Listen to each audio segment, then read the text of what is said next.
versículo de número 6.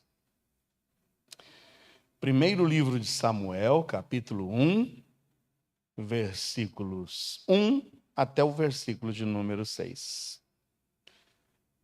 Parabéns, irmão João, pela disposição de se colocar aqui e dizer, olha, aceito o desafio. Os irmãos têm percebido que os homens aqui da igreja e os jovens têm recebido esse desafio a cada domingo. E aí talvez você pergunte, né? Como é que a gente vai saber se o irmão, se o jovem, ele tem um jeito para fazer a direção do culto? É colocando para dirigir. Tem jeito. Então cada um vai passar por aqui, aceite o desafio e com tolerância e com amor no coração e com alegria acima de tudo, a gente vai vendo cada um desses homens passando por aqui. Isso alegra o meu coração. Espero que alegre o seu também. Amém ou não? Louvado e bendito seja o nome do Senhor. Eu não sei se você percebe, mas a cruz que nós temos aqui, ela sempre muda de cor. E ela está aí no amarelo porque esse mês, o mês de setembro, é um mês em que nós voltamos os nossos pensamentos para a questão do suicídio, da depressão. Então, estamos aqui, fechando o mês do Setembro Amarelo, e é sempre bom nós refletirmos acerca disso. Muitas pessoas nos nossos dias enfrentam adversidades, angústias, e muitas vezes não sabendo lidar com essas questões, acabam indo para um extremo, quando lhes falta, inclusive, a esperança, o extremo de tirarem as suas próprias vidas. Então, que você seja um veículo de levar esperança a cada um daqueles que estiver ao seu lado, tá bom? Lembre-se sempre disso. Abriu a Bíblia, primeiro livro de Samuel, capítulo 1, versículos 1 até o versículo de número 6. Diz o seguinte a palavra do Senhor. Houve um homem de Ramataim Zofim, da montanha de Efraim, cujo nome era Eucana, filho de Jeroão, filho de Eliú, filho de Tou, filho de Zufi, Efrateu. E este tinha duas mulheres, o nome de uma era Ana e o da outra Penina. E Penina tinha filhos, porém Ana não os tinha. Subia, pois, este homem da sua cidade, de ano em ano, a adorar e a sacrificar ao Senhor dos exércitos em Siló. E estavam ali os sacerdotes do Senhor, Ofni e Finéias, os dois filhos de Eli. E sucedeu que no dia em que Eucana sacrificava, dava ele porções a Penina, sua mulher, e a todos os seus filhos e a todas as suas filhas. Porém a Ana dava uma parte excelente, porque amava a Ana, embora o Senhor lhe tivesse cerrado a madre. E a sua rival excessivamente a provocava para irritar, porque o Senhor lhe tinha cerrado a madre. Louvado e bendito seja o Senhor pela leitura da sua palavra. Já preguei sobre a vida de Ana várias vezes, mas cada vez que leio o relato de Ana, alguns pontos me vêm aqui à mente, mas algumas lições eu aprendo com a vida dessa mulher. E hoje eu quero transmitir para vocês 3 verdades olhando para a vida dessa mulher, olhando para a vida de Ana. Uma das certezas que você e eu temos na palavra de Deus é a certeza absoluta de que no mundo nós enfrentaríamos aflições, adversidades, problemas. Mas lá em João 16:33, Jesus disse: vocês vão enfrentar essas adversidades, essas angústias e esses problemas, mas tenham um bom ânimo, porque eu venci o mundo. A consciência, irmãos, de que mesmo se vivermos uma vida íntegra, mesmo se vivermos uma vida reta, mesmo se vivermos uma vida temendo a Deus, eu quero que você saiba que ainda que você cumpra todos esses passos, nós não estamos eximidos de enfrentar ou de estarmos sujeitos a problemas e adversidades. E essa consciência de que nós estamos sujeitos a enfrentar essas adversidades é o que pode nos levar a uma vida de real vitória. a nos fazer vitoriosos, porque justamente aí, diante dessa consciência, é que vai se revelar algo tremendo em nossas vidas, o caráter de Deus plantado em nossos corações.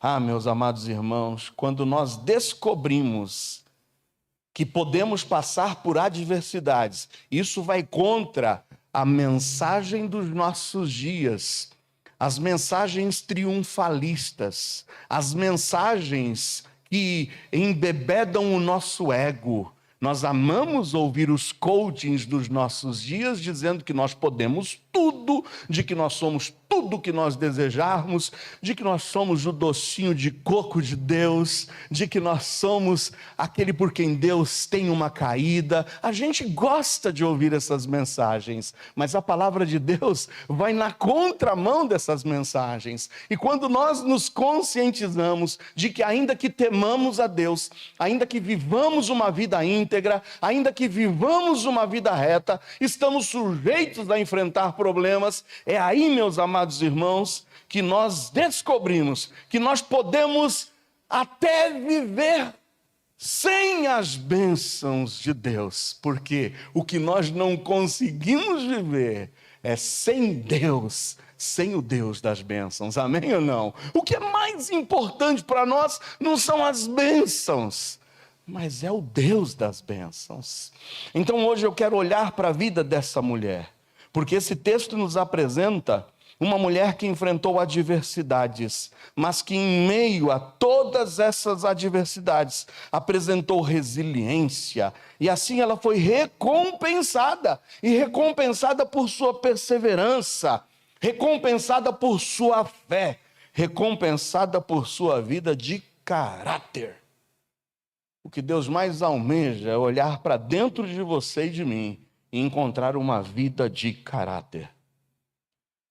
Uma das melhores definições de caráter é esta que eu vou lhes passar. É o conjunto das qualidades, sejam elas boas ou más. É o conjunto das qualidades boas ou más de um indivíduo e que lhe determinam a conduta e a concepção moral. É o caráter que nos impulsiona a tomar decisões. E de acordo com o seu caráter, seja ele bom ou mau, é o que vai determinar que tipo de decisões que você vai tomar em sua vida. Por isso, a primeira grande lição que eu quero extrair desse texto que lemos, olhando para a vida de Ana, é a de que uma vida de fé não impede que enfrentemos problemas. Eu vou repetir. Uma vida de fé não impede que enfrentemos problemas. E nós vamos olhar para esse texto e ver alguns dos problemas enfrentados por Ana. O primeiro problema está no versículo de número 2. Leia comigo de novo. Olha o que diz no versículo 2. Este tinha 2 mulheres. O nome de uma era Ana e o da outra Penina. Penina tinha filhos, porém Ana não os tinha. Ana era estéril. Ana não podia gerar filhos. Não sabemos a razão, não sabemos a causa, mas só sabemos que Ana tinha o seu ventre cerrado, não gerava. E olha, ainda que, e eu preciso ressaltar isso, ainda que o texto bíblico nos apresente a vida de um homem num estado de bigamia, porque aqui diz que Eucana tinha 2 mulheres, uma era Penina e a outra era Ana. Ainda que o texto nos relate isto, o texto não está querendo nos demonstrar que essa é a vontade de Deus. A vontade de Deus nunca foi na bigamia. A vontade de Deus sempre foi pautada na monogamia. A monogamia é o princípio fundador de família, segundo o propósito e a vontade de Deus. Deixará o homem pai e mãe e unir-se-á às suas mulheres. É isso? Não. Deixará o homem pai e mãe e unir-se-á à sua mulher. E ambos serão uma só carne. Então eu quero ressaltar que, embora o texto apresente esse homem vivendo com 2 esposas, esta nunca foi e nunca será a vontade de Deus. Isso deve ser rejeitado por qualquer que se identifique como um cristão e como uma pessoa temente a Deus e a sua palavra. Vários casos envolvendo a bigamia na Bíblia foram tratados e nos trouxeram diversos, inúmeros problemas de relacionamento. Eu poderia citar para você Abraão, quando Abraão resolve, além de Sara, sua esposa, ter um caso com Agar, a serva egípcia. Isso trouxe problemas para a vida de Abraão e trouxe problemas que até hoje a nação de Israel colhe como o deslize da vida de Abraão. Porque de Agar vêm todas as nações árabes e de Isaque, o filho de Sara, vem a nação de Israel. E hoje a maior inimizade que nós encontramos são entre povos oriundos de uma relação de meio-irmãos. Filhos de um mesmo pai, Abraão, mas que vivem em conflito até hoje. O que dizer de Raquel e Lia, as duas irmãs, convivendo com Jacó? Então, irmãos, a vontade de Deus nunca foi a bigamia. A vontade de Deus é pautada na monogamia. Eu posso ouvir um amém ou não? É isso mesmo. Devemos levar isso a sério. Mas além dessa disputa entre as duas mulheres, porque Penina tinha filhos, e a gente nota aqui, filhos e filhas. E se está no plural, é pelo menos 2 homens e 2 mulheres. Pelo menos 4 filhos Penina tinha, e Ana não tinha nenhum.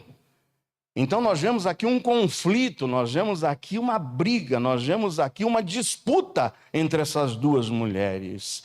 Mas sabe, o que mais entristecia o coração de Ana era o fato de ser estéril, era o fato de não poder gerar filhos. Isso dentro da cultura judaica era algo que trazia vergonha para a mulher. Dentro da cultura judaica, uma mulher não gerar filhos era motivo de opróbrio, era motivo de vergonha. Veja o que a Bíblia nos diz no Evangelho de Lucas, no capítulo 1, versículos 24 e 25. Em Lucas 1, 24 e 25, nós temos aqui o relato do nascimento de João o Batista, filho de Zacarias e Isabel. E olha o que nos diz em Lucas 1, 24 e 25. Depois daqueles dias, Isabel, sua mulher, mulher de Zacarias, concebeu e por 5 meses se ocultou, dizendo: assim me fez o Senhor nos dias em que atentou em mim para destruir o meu opróbrio entre os homens. Quando ela concebeu, ela disse: o Senhor, louvado e bendito seja o Senhor, destruiu a minha vergonha, destruiu o meu opróbrio. Dentro da cultura judaica, não gerar filhos era motivo de vergonha. Então esse é o primeiro grande problema de Ana. Uma adversidade, uma aflição, algo que angustiava o seu coração. Não bastasse a perseguição de Penina, não bastasse dividir o seu esposo com uma outra mulher, ela não podia gerar filhos. Isso lhe causava vergonha. Agora eu quero perguntar para você que aqui está presente, o que é que lhe tem causado vergonha? O que é que tem te angustiado? Talvez você não goste da sua aparência. Talvez você se olhe no espelho e questione a cor dos seus cabelos, o formato do seu rosto, a cor da sua pele. Eu não sei o que te angustia. Eu não sei o que te envergonha. Será que é quando você passa a se comparar com os outros? Será que é quando você, olhando para os outros, se sente inferior?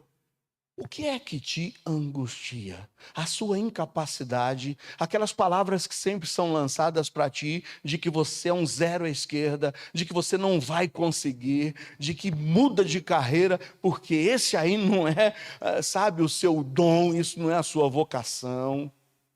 O que é que tem te angustiado? Será que a tua situação social é o tamanho da sua conta bancária? O que é que te angustia?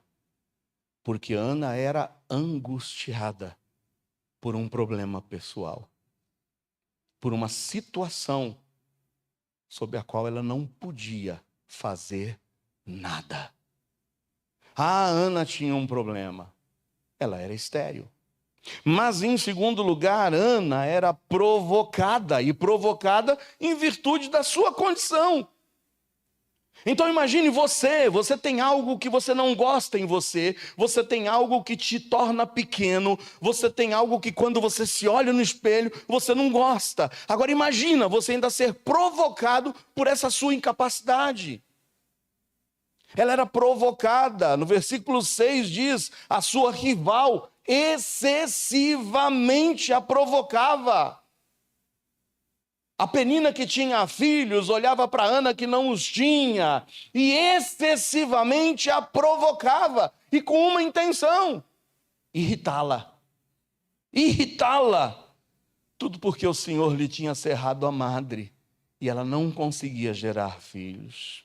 Como se não bastasse a sua situação de esterilidade, que já deprimia, que já envergonhava, acima de tudo, Ana era irritada por sua rival. Agora eu te pergunto, você tem sido provocado? Você é fruto, quem sabe, de bullying? As pessoas têm zombado de você e da sua condição? Você, quem sabe, tem se sentido perseguido por sua situação ou por sua condição? Talvez sofrido perseguição até por causa da sua fé, por causa daquilo que você defende, por causa daquilo que você acredita. Você talvez, em virtude de toda essa perseguição, de toda essa irritação, já pensou em desistir da corrida da vida? Já começou a se questionar e a perguntar: onde está Deus em toda essa situação? Eu conheço pessoas que disseram: parece que depois que eu tomei uma decisão por Jesus, que eu abracei a fé cristã, as coisas começaram a dar errado na minha vida. E tem pessoas que pensam em desistir. Mais uma vez eu quero repetir o primeiro ponto que eu disse para vocês. Uma vida de fé não impede que enfrentemos problemas. Amém ou não? Uma vida de fé não impede que enfrentemos problemas.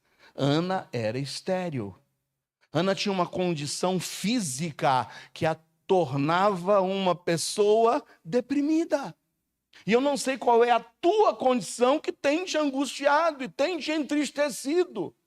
Mas Ana não somente ela tinha tristeza por sua condição física, mas ela era perseguida, zombada, irritada por essa condição. Olha quantos problemas essa mulher passava em sua vida.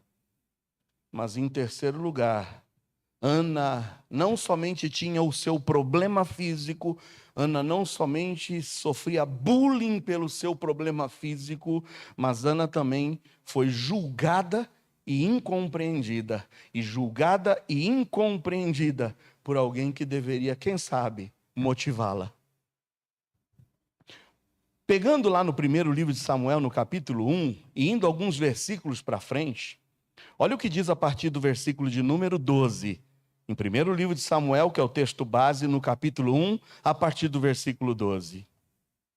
Ana vai para o templo, Ana vai com a disposição de buscar forças no Senhor, para esse seu problema particular, para essa situação que ela não estava conseguindo de forma alguma administrar, que era a sua adversária, a sua opositora, a Penina, a outra esposa do seu marido, a irritando excessivamente. E ela vai para a igreja.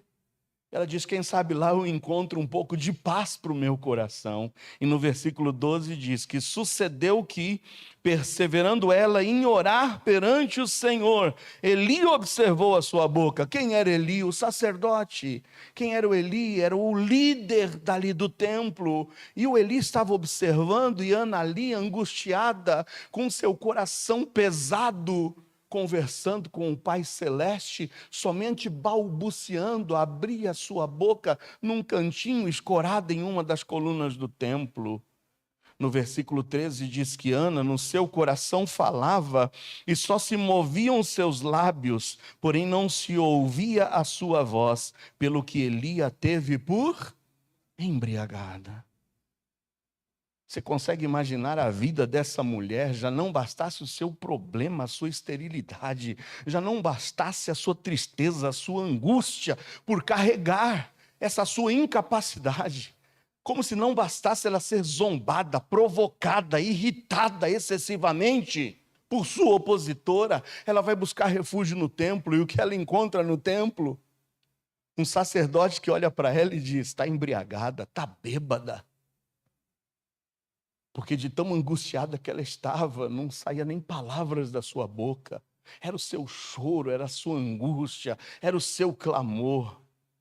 E no versículo 14 disse-lhe Eli: até quando estarás tu embriagada? Aparta de ti o teu vinho. A minha pergunta para ti é: você já foi julgado pelas pessoas? Você, com a maior das boas intenções, já foi julgado e julgado negativamente pelas pessoas? E quem sabe por aqueles de quem você esperasse uma palavra de motivação? E ela aqui está sendo agora julgada, incompreendida. As suas palavras já foram mal interpretadas. Você já disse algo que as pessoas entenderam mal e aquilo se transformou numa montanha. Eu já disse uma vez, muito tempo atrás, congregava na igreja de Cidade Ademar. Pastor Josué, quando ainda era vivo, era um pastor excelente, um servo de Deus, com uma memória fantástica. Pastor Josué, e eu estou falando de uma igreja com mais de 500 membros, ele olhava para as pessoas e sabia a história de cada um deles, idade, data de nascimento, dia que se converteu, quando ele batizou, quando ele casou.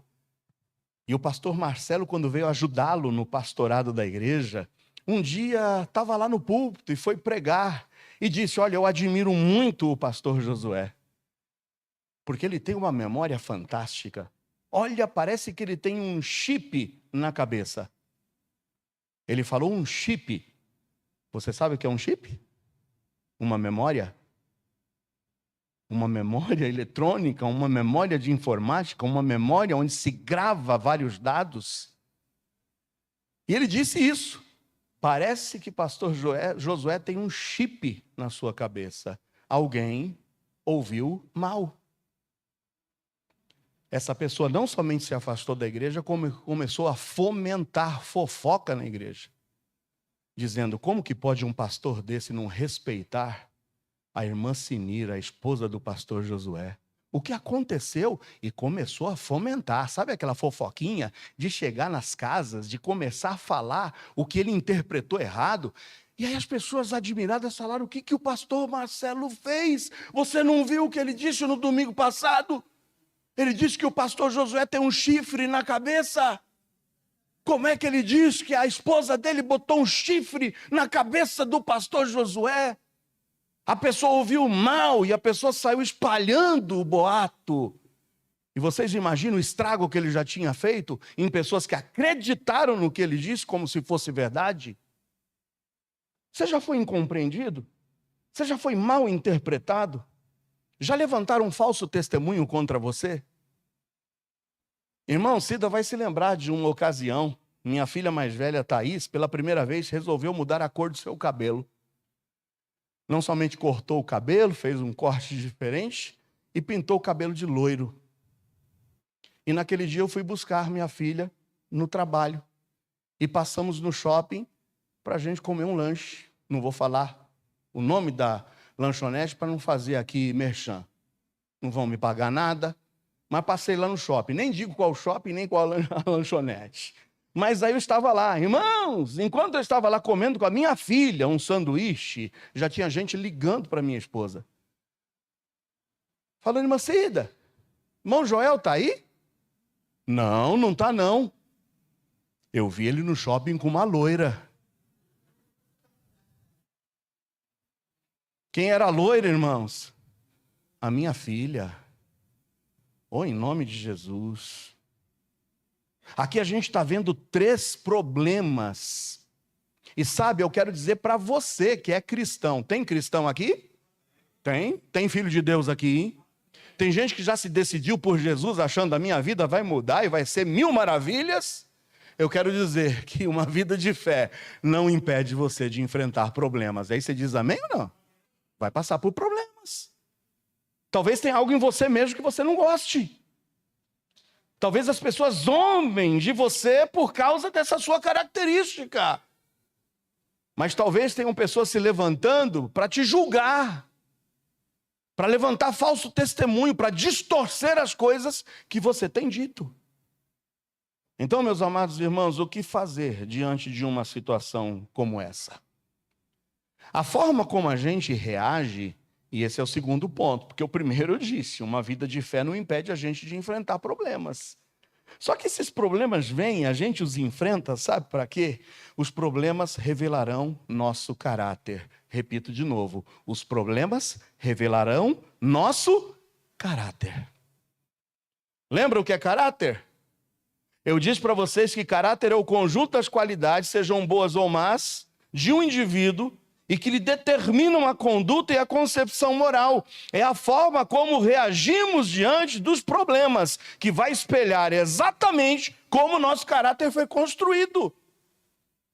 Se a gente tem ou não tem um bom caráter, forjado pelo Pai Celeste. Como nós temos reagido diante das afrontas e das irritações? Vamos olhar para a vida de Ana? Como é que ela reagiu? Primeiro livro de Samuel, capítulo 1, versículos 10 e 15. Olha o que diz lá. A história de Ana está continuando. Lemos desde o versículo 1. Olha o que diz aqui agora no versículo 10 e 15 do capítulo 1. Ela, pois, com amargura de alma, que fez ela? Orou. Orou ao Senhor. Orou, mas também o quê? Chorou. Chorou abundantemente. Porém, Ana respondeu, versículo 15, não, Senhor meu, eu sou uma mulher atribulada de espírito, nem vinho, nem bebida forte tenho bebido, porém tenho derramado a minha alma perante o Senhor. O que eu vejo na vida de Ana é que ela enfrenta problemas, ela tem uma situação pessoal que lhe angustiava, ela era zombada e irritada por essa condição pessoal e ainda, como se não bastasse, era julgada e incompreendida por aqueles de quem ela esperava receber um apoio e uma palavra de incentivo. Mas aqui a gente vê essa mulher nunca, diante de sua limitação, blasfemando contra o Senhor e nem sequer transferindo a culpa a outra pessoa. Como que ela lida com a sua incapacidade? Como é que ela lida com o seu problema pessoal? Como é que ela lida com a sua limitação? Ana não blasfema contra o Senhor e Ana não transfere a culpa para outras pessoas. Eu estou aqui chorando, sim, eu não estou dizendo que os nossos problemas devem fazer da gente super-homens e super-mulheres que não podem chorar. Aquele negócio que a gente ouvia dos nossos pais, engole o choro. A gente pode sofrer sim, a gente pode se angustiar sim, a gente pode chorar sim, a gente pode se derramar sim, mas em momento algum essa mulher transfere para Deus a culpa. Blasfema contra Deus, bota a culpa em Deus, ou tenta transferir a culpa para outras pessoas. Porque eu estou cansado de ver gente que quando você vai tratar com a pessoa, ela transfere a culpa ou para Deus ou para outras pessoas. Ah, olha fulano, olha Beltrano, olha Cicrano. Ana se derrama diante do Senhor. Eu não sei qual é o tamanho do seu problema, mas eu só posso dizer que apesar desse problema, você deve continuar confiando no Senhor, amém ou não? Confiando no Senhor, embora a sua esterilidade lhe trouxesse amargura, embora ser estéril lhe trouxesse vergonha, embora ser estéril fizesse com que ela fosse afrontada, incompreendida, Ana continua firme, honrando ao seu Senhor. Nada tirou dela o propósito de ir para a casa do Senhor e continuar servindo ao Senhor. Quanto crente frouxo hoje em dia. E aí me perdoa, que diante das dificuldades transfere para o Senhor, e sabe quem leva a culpa? É o Senhor. Eu me lembro de Jó. Nu eu vim para esse mundo, E é nu que eu vou voltar, eu vou embora desse mundo. O Senhor me deu, o Senhor tirou. Bendito seja o nome do Senhor. E em nada Jó atribuiu ao Senhor culpa alguma. O que eu quero te dizer é que Deus é soberano. Você pode dizer amém ou não? Deus é soberano. E essa verdade, infelizmente, não se alinha com a cultura hedonista dos nossos dias. Nós vivemos numa cultura hedonista, a cultura da busca do prazer a todo custo e da satisfação própria a todo custo. E quando a gente diz que Deus é soberano, e se de repente a gente está arrastando e carregando uma incapacidade, isso está dentro da soberania de Deus que permite para que o nosso caráter seja forjado, isso não combina. Isso não combina com o hedonismo dos nossos dias. Em primeiro lugar, diante da sua limitação, Ana não blasfema contra o Senhor e nem transfere a culpa a outra pessoa. Mas diante da provocação de Penina, Ana mostra paciência e um espírito pacificador. Tem gente que de tão irritado que já está numa situação, sabe, olhando para dentro de si angustiado, que não tem paciência mais com nada. E que retribui o mal com o mal. E que vai e que rebate o ruim com o que é pior. Mas apesar, meus amados irmãos, de Penina a provocar constantemente, ela retribui a Penina o quê? O mal? Não. Não. Ela não retribui o mal com o mal. E a Bíblia desafia você, porque é no meio das tribulações, é no meio das dificuldades, é no meio das adversidades que a gente vai manifestar o nosso caráter. Olha o que diz em Romanos 12, 17 a 19. Romanos 12, 17 a 19. A ninguém torneis o quê? Peraí, a ninguém torneis mal por mal, mas procurai as coisas o quê? Honestas perante todos os homens. Se for possível, em outra versão diz, no que depender de você, tenha o quê? Paz com todos os homens. Paz. Não dependia de Ana o que Penina ia falar. E Penina provocava, e Penina constantemente a irritava. Mas o que dependia de Ana era não retrucar com o mal. E é isso que a Bíblia diz para nós. Não vos vingueis a vós mesmos, amados, mas dai lugar à ira, porque está escrito, você pode ler comigo em alta voz?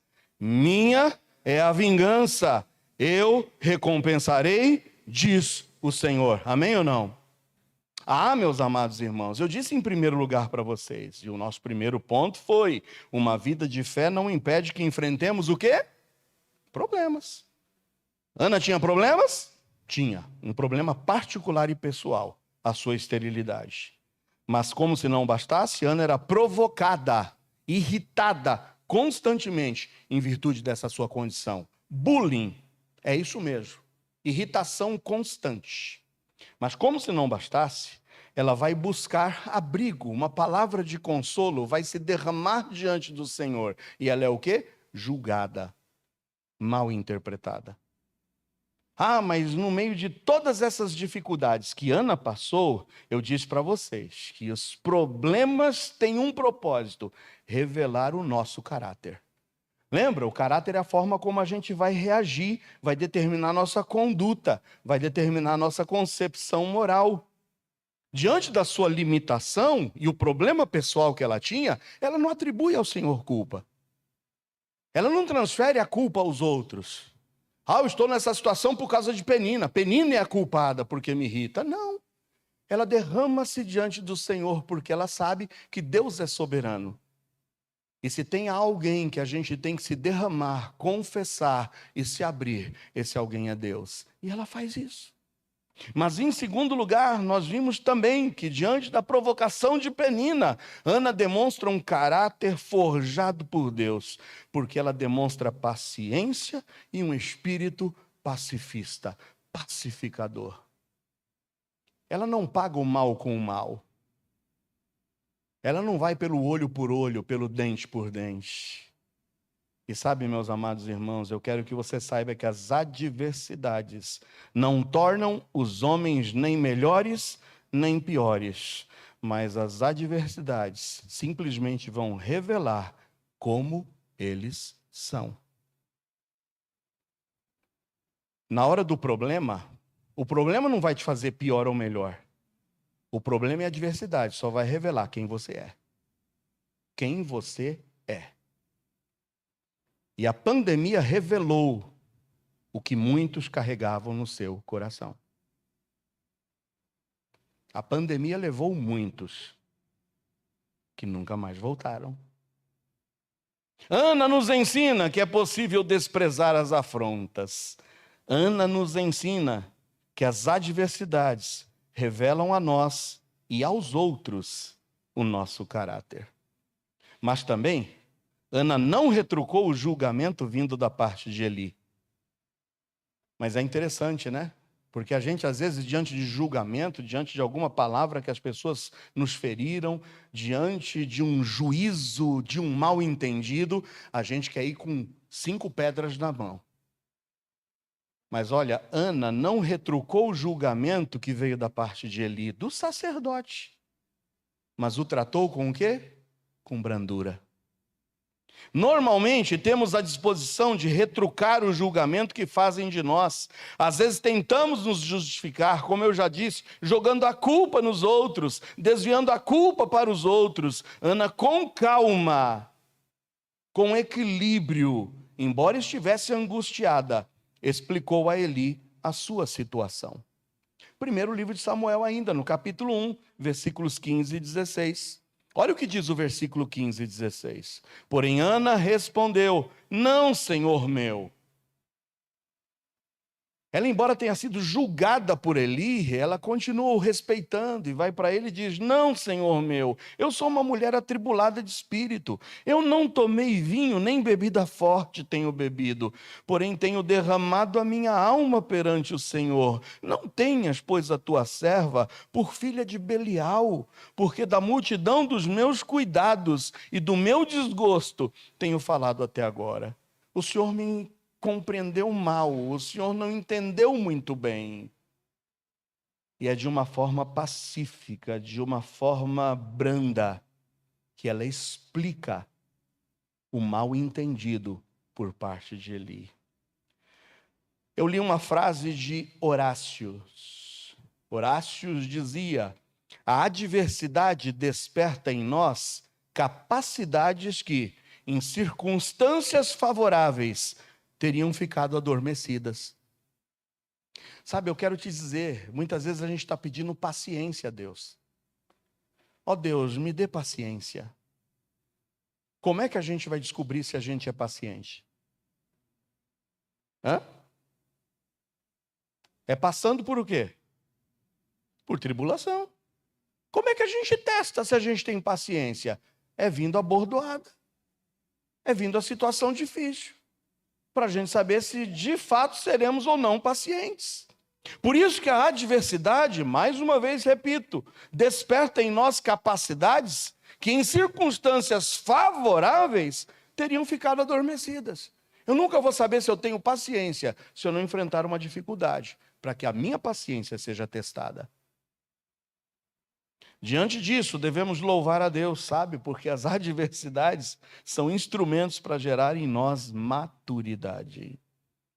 Há uma frase de Charles Caleb Colton que diz: a adversidade é um trampolim para a maturidade. A adversidade é um trampolim para a maturidade. Deus quer usar os problemas que enfrentamos para o nosso bem, para nos ensinar que eles são oportunidades para irmos a níveis mais altos, tanto na nossa vida como no nosso caráter. Eu repito mais uma vez, em primeiro lugar, uma vida de fé não evita que nós enfrentemos problemas. Amém ou não? Você está passando por problemas? Não precisa dizer amém. Mas se tiver, guarda aí no seu coração. Tô sim, pastor.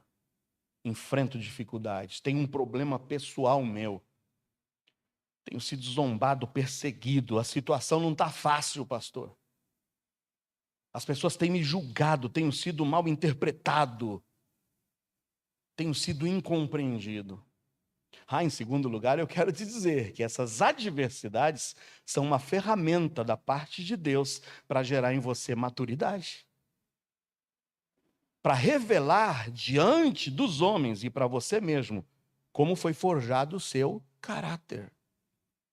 Em primeiro lugar, não culpe a Deus e não transfira a culpa aos outros.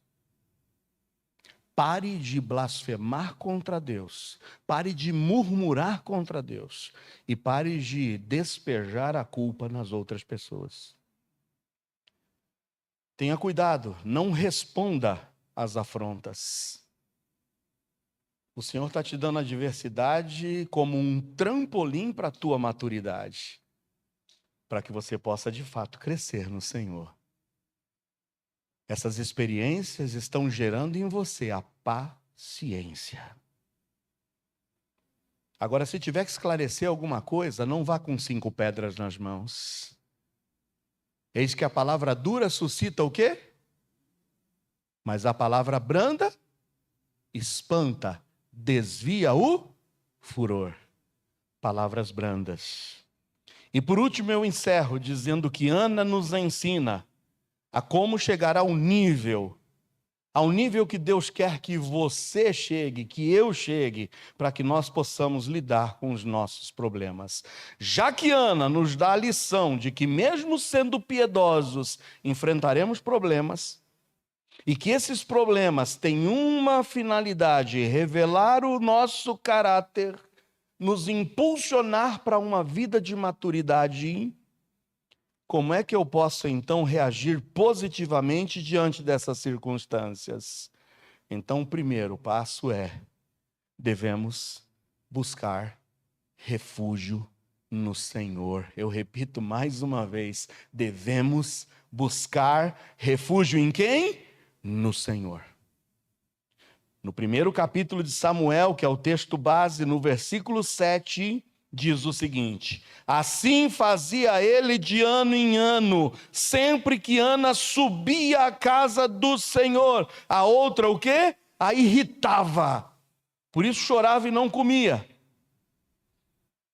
Mesmo diante dos problemas, Ana, ainda que magoada, ainda que cansada, ainda que arrebentada, ela não permitia que essas circunstâncias tirassem dela a disposição de continuar buscando refúgio. E buscando refúgio onde? Na casa do Senhor. Hoje eu não vou para a igreja não. Lá só tem gente hipócrita. Não vou mais para a igreja não. Lá só tem gente disposta a me julgar. Está cheio, de hipócrita. Um certo pastor uma certa vez disse: seja bem-vindo então, sempre tem lugar para mais um. Porque a gente está disposto a chamar os outros de hipócritas, mas como hipócritas nós mesmos não somos. Seja bem-vindo, meu irmão. Aqui tem lugar para mais um. Muitos crentes, diante das afrontas, diante das adversidades, das incompreensões, escolhem se afastar do Senhor e se afastar da comunhão. Eu não quero afirmar que as adversidades não podem nos entristecer. Eu não estou dizendo que os problemas não podem tirar de nós até o apetite. Lembra? Ela era afrontada e ela não queria o quê? Comer. Mas sabe o que eu quero que você saiba? É que deixar de comer, deixar de se alimentar e desejar se esconder. O sábio já dizia no livro de Provérbios que aquele que se isola, ele manifesta o maior nível de egoísmo que você pode imaginar. Quem se isola é egoísta. Quem se isola insurge, diz o sábio, contra toda a sabedoria. Como é que Deus tratou com Davi, lembra? Davi depressivo, o filho à beira da morte, o filho morreu, era para questionar, praguejar contra Deus, blasfemar. O Senhor podia ter livrado a vida do meu filho. O que fez ele? Bateu um prato de rango. Rangou, se alimentou, se lavou e falou: eu vou levantar agora. Como é que Elias estava escondido no meio de uma caverna, no escuro, não queria se relacionar com ninguém, não queria papo com ninguém, com medo de Jezabel, que estava procurando matar, tirar-lhe a vida. Vai lá Deus, e a primeira coisa que diz para ele é: sai dessa toca, sai dessa caverna, se alimenta, come, rapaz.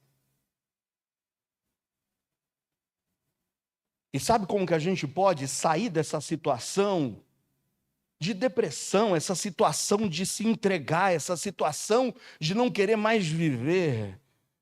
É olhando para a vida de Ana, que nos ensina que as adversidades podem até tirar de nós a alegria de viver, pode nos manter indispostos e até tentados a nos afastar do Senhor. Mas é aí que ela precisou ser exortada, e incrível, que é o próprio esposo quem a exorta. É o esposo quem chega para ela, é o Eucana quem diz para ela que ao invés dela ficar murmurando, ao invés dela ficar aí, sabe, acabrunhada, ao invés dela ficar ali escondida, ao invés dela ficar chorando, ela deveria trazer à memória as coisas boas. E sabe o que ele diz? Está no versículo 8 do capítulo 1, finalzinho.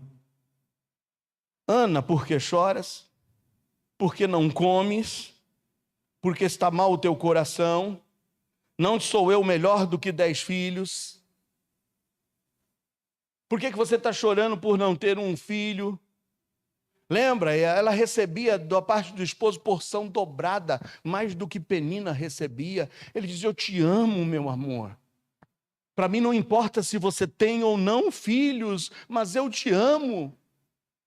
Será que esse meu amor e esse meu cuidado não te valem mais do que 10 filhos?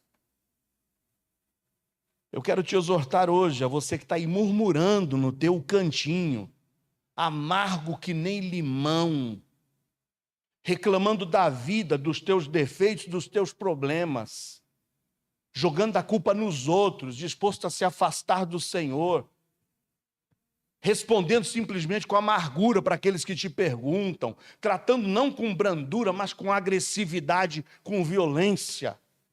Eu quero te chamar hoje para você abrir a tua Bíblia. Abre a tua Bíblia em Lamentações 3, por favor. Acompanhe o que diz em Lamentações 3, a partir do versículo 17.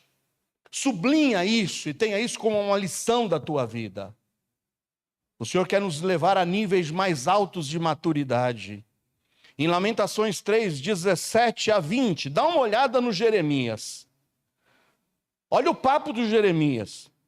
Afastaste da paz a minha alma, esqueci-me do bem. Então disse eu: já pereceu a minha força, como também a minha esperança no Senhor. Lembra-te da minha aflição, do meu pranto, do abismo, do fel. Minha alma certamente disso se lembra. E quando você só se lembra das coisas ruins, qual é o resultado? Minha alma certamente disso se lembra. E se o quê? Abate dentro de mim. Até que Jeremias está na situação de Ana, reclamando da vida, reclamando que não tinha filho. Coração amargurado. Queria até ir para a igreja, desse jeito, amargurada, mas o esposo diz: come. Olha para mim, meu amor, olha aqui no fundo dos meus olhos, eu te amo. Para pensar nas coisas boas da vida. E aí o que acontece com a nossa irmã Ana, não a irmã Ana aqui, tá? A Ana da Bíblia, é que ela muda radicalmente o seu pensamento. Como Jeremias muda a partir do versículo 21. Disso me recordarei na minha mente, por isso esperarei. As misericórdias do Senhor são a causa de não sermos consumidos. Alguém pode dizer amém? Porque as suas misericórdias não têm fim. Amém? Novas são cada manhã, grande é a tua fidelidade. Amém ou não? A minha porção é o Senhor. Amém ou não? Diz a minha alma, portanto esperarei em quem? Nele. Bom é o Senhor para os que esperam por Ele. Quem pode dizer amém? Bom é o Senhor para a alma que o busca. 26, bom é ter o quê, irmãos? Esperança, e aguardar em silêncio o quê? A salvação que vem do Senhor. Louvado e bendito seja o Senhor. Para de murmurar. Para de trazer só os pensamentos ruins para a sua mente. Porque senão o teu fim vai ser o que ele disse no versículo 20. Minha alma certamente disso se lembra, só das coisas ruins. E é por isso que a minha alma se abate dentro de mim. Muda o teu pensamento. Olha para as bênçãos que o Senhor já te fez. Quem está vivo aqui hoje? Misericórdia do Senhor, amém ou não? Renovadas a cada dia sobre nós. Louve ao Senhor por isso. Bom é o Senhor para aquele que o teme. Bom é o Senhor para aqueles que esperam por Ele. Bom é ter esperança e aguardar em silêncio a salvação que vem do Senhor. Aprenda a buscar em Deus refúgio para seus problemas. E traga à memória o que pode renovar a sua alegria. Ah, sim! Eu disse para vocês, Ana nos ensina como chegar ao nível de como lidar com os nossos problemas. E o primeiro é que nós temos que buscar refúgio no Senhor. Mas em segundo lugar, devemos entregar nossa angústia de fato ao Senhor. Voltando para o mesmo livro de Samuel, no capítulo 1, versículos 10 e 11. A gente vê ela se animando. Ela acaba comendo. Se anima, sai da toca e fala, eu vou para a casa do Senhor. Porque eu sei que é lá onde eu me derramo diante do Senhor. Eu sei que é lá onde eu vou falar com o meu Senhor. Eu sei que é lá onde eu ouvirei a voz do meu Senhor. E no versículo 10 e 11 do capítulo 1 diz, ela, pois, com amargura de alma, orou ao Senhor e chorou abundantemente. E fez um voto dizendo, Senhor dos exércitos, se benignamente atentares para a aflição da tua serva, e de mim te lembrares, e da tua serva não te esqueceres, mas a tua serva deres um filho homem, ao Senhor o darei todos os dias da sua vida, e sobre a sua cabeça não passará navalha.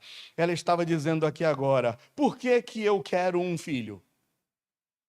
Por que que eu estou angustiado por isso? Por que que eu quero isso que eu quero?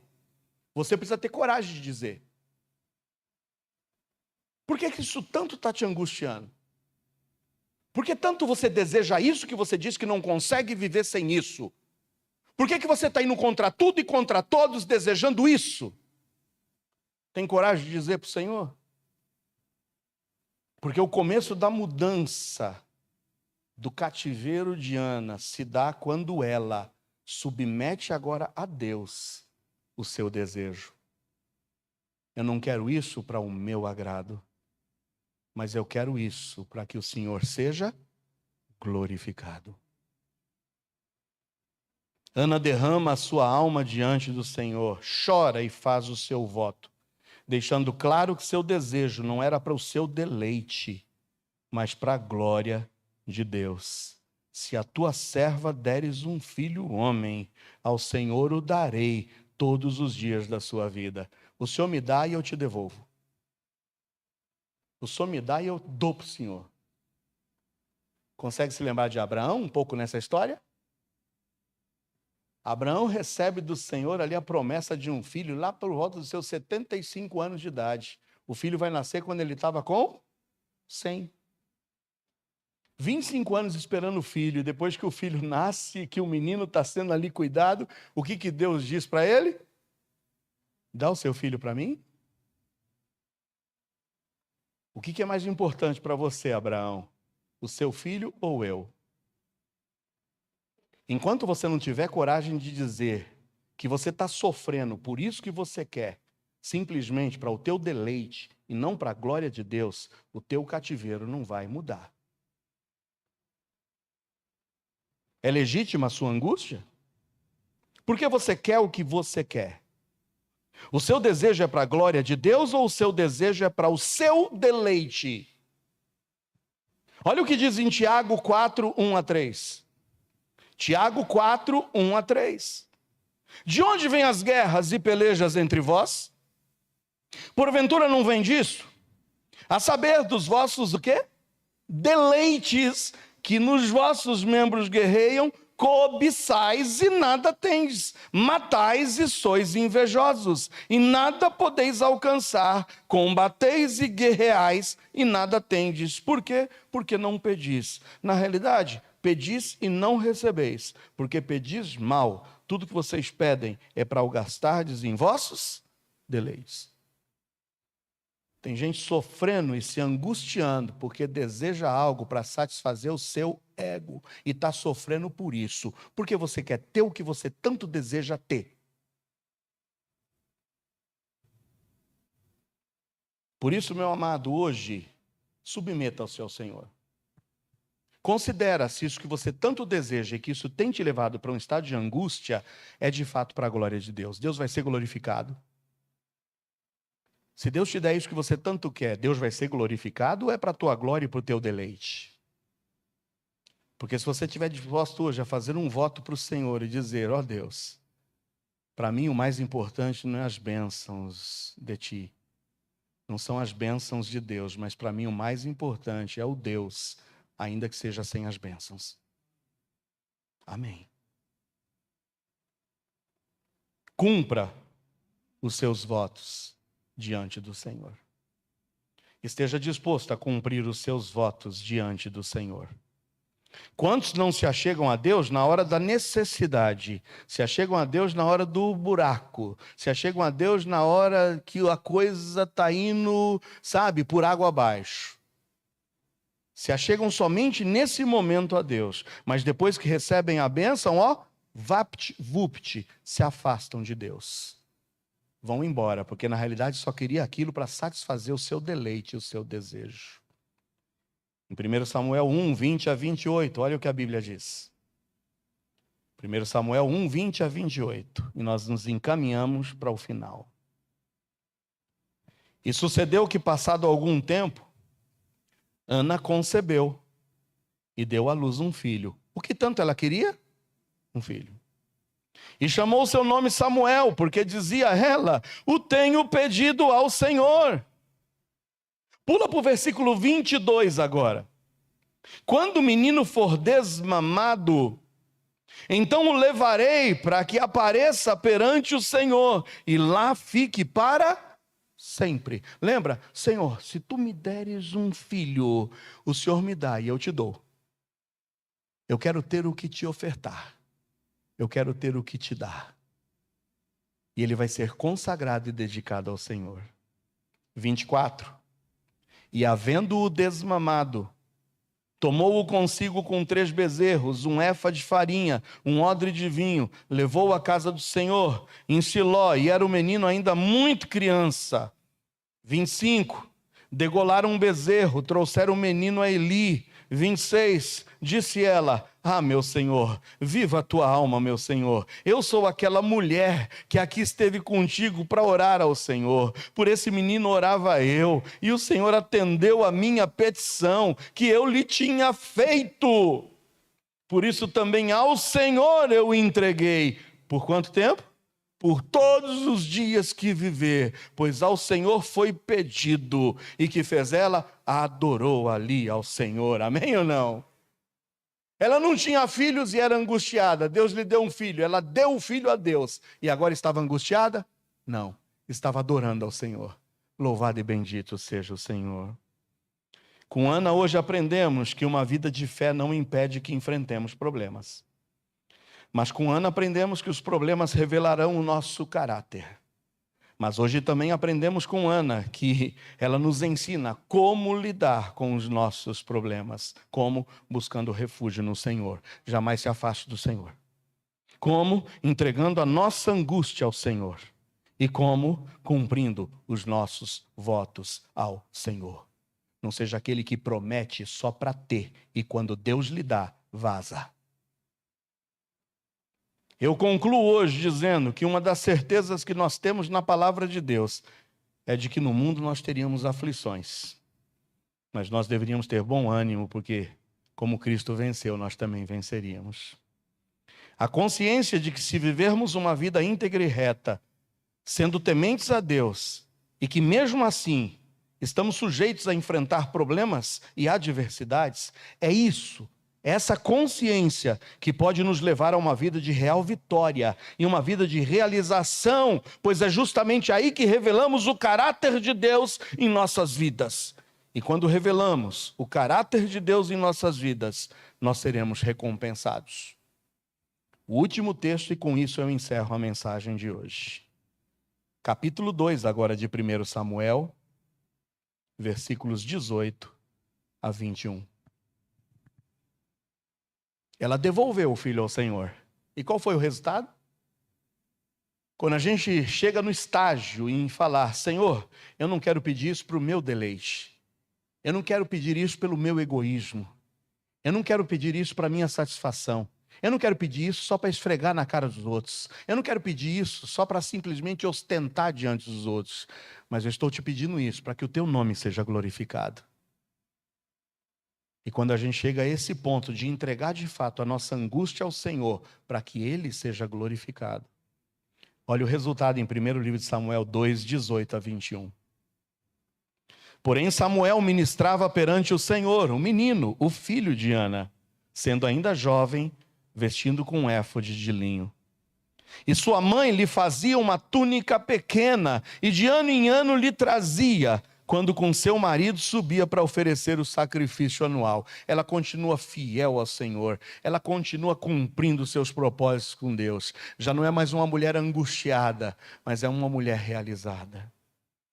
E no versículo 20 diz que Eli abençoava Eucana e a sua mulher e dizia, o Senhor te dê descendência dessa mulher pela petição que fez ao Senhor. E voltavam para o seu lugar.